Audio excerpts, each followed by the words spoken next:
कोल्हापूरच्या शिवाजी विद्यापीठात पुण्यश्लोक अहिल्यादेवी होळकर यांच्या जीवन कार्यावर आधारित इंग्रजी चरित्र ग्रंथाचं प्रकाशन करण्यात आलं।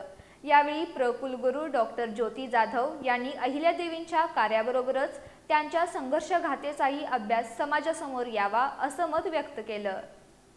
शिवाजी विद्यापीठात आज रामभाऊ लांडे लिखित लाईफ अँड वर्क ऑफ पुण्यश्लोक अहिल्यादेवी होळकर या इंग्रजी चरित्र ग्रंथाचं प्रकाशन कुलगुरू डॉक्टर ज्योती जाधव यांच्या हस्ते करण्यात आलं। यावेळी बोलताना डॉक्टर जाधव यांनी अहिल्यादेवी होळकर यांच्या जाज्वल्य कार्यकर्तृत्वाबरोबरच त्यांनी केलेला संघर्ष, त्याग आणि महिलांच्या नेतृत्वाची प्रेरणादायी वाटचाल नव्या पिढीसमोर मांडण्याची गरज व्यक्त केली।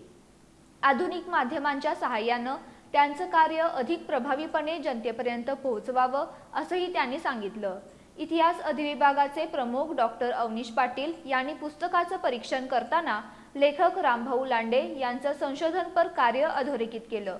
अहिल्यादेवींनी केलेला दानधर्म हा राज्याच्या खजिन्यातून नव्हे तर त्यांच्या खाजगी निधीतून केला होता, हा महत्त्वपूर्ण ऐतिहासिक संदर्भ या पुस्तकातून समोर आल्याचं त्यांनी नमूद केलं।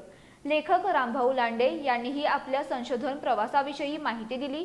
कार्यक्रमाला मल्हार सेनेचे बबनराव रानगे, तेजस प्रकाशनचे रावसाहेब पुजारी यांच्यासह इतिहास अभ्यासक, संशोधक आणि विद्यार्थी मोठ्या संख्येने उपस्थित होते।